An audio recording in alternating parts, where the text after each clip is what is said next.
And welcome back to Hannity. Well, they've done it again. The so-called liberal journalists over at NBC News have been caught red-handed once again, misleading their viewers. Now, on Friday, Vice President Biden attended a ceremony to dedicate a memorial plaque in honor of State Department employees who lost their lives in the line of duty. But an anchor at the Peacock Network tried to spin the vice president's words and make it look like he was pushing the administration's anti-gun agenda. Watch this.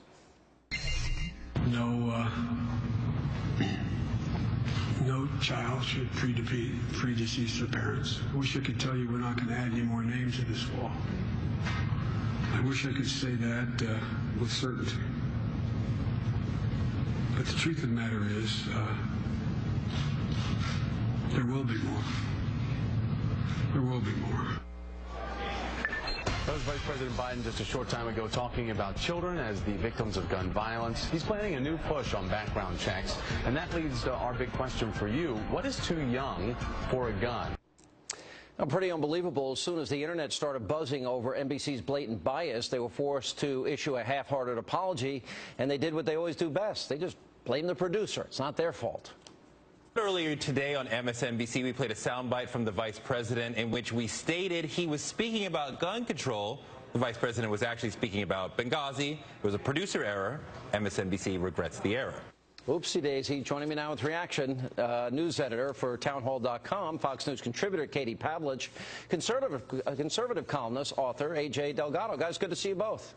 Good to see you, Sean. Hey, Sean. By the way, and Katie got to listen to my speech at the NRA this weekend. And I laughed at your jokes, just like you asked me to, so you should be proud. Well, I wanted you to get the room started. Although the girls were drinking, it didn't matter. It was fine. No matter what I said, it was going to be funny.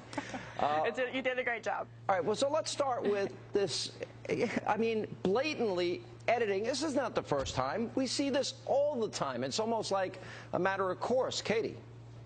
Yeah, we do see this. Anything to push their agenda over at MSNBC. We saw this with the Trayvon Martin case when they tried to frame George Zimmerman as a racist. They purposely took tape of a 911 call and chopped that up to make it seem like he was a racist.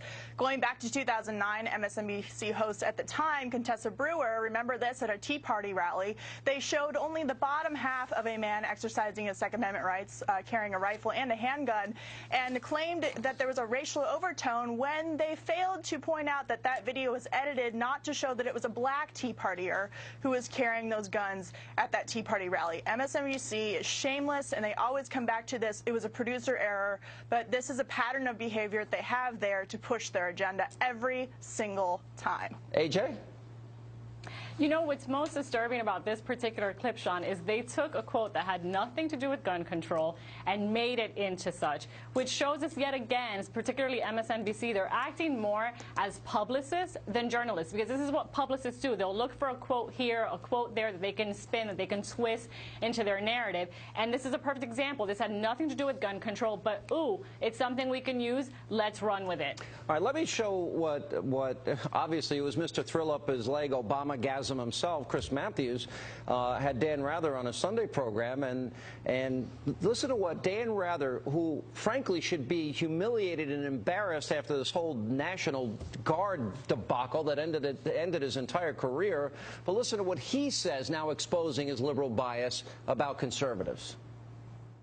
All of these things we've said about what the president could do, should do, might have, could have. But the central thing to keep in mind is his opponents, you talk about taking them out to dinner, making nice with it. These people politically want to cut his heart out and throw his liver to the dogs. That does make it very, very difficult to come on nice to them. Yeah, well, it causes indigestion over dinner. Is that what they do in Texas then? By the way, I'm with you, Dan, because I don't know how much, I do think he doesn't enjoy the company of his fellow politicians. Excuse me, Mr. President, you're one of them. Obama and the Democrats, they never say anything bad about Republicans, you know, wanting to kill grandma, poison the air and water, and hurt little children, right, AJ? Well, he sounds delusional, Sean. I'm embarrassed for Mr. Rather here. I mean, they want to cut his heart out and throw him to the dogs. Somebody's been watching a little bit Game of Thrones too much or such. I don't know. But if somebody wants to discuss what a president is like when he's being destroyed, really, by the media and thrown to the dogs, Mr. Rather knows all about that with what he did just a few years ago, back in 2004, as you mentioned, with that whole Rathergate fiasco. He really knows what he's talking about here. So it's ironic that he mentions that. He's the king of taking a president and throwing him to the dogs. Katie?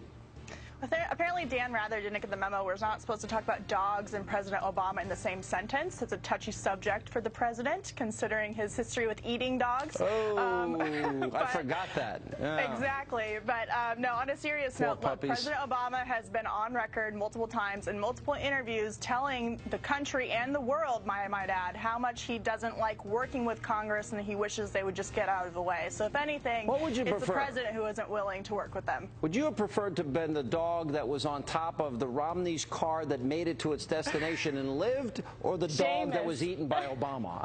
Or the dog on the plate. I think I'd rather be the Romney dog.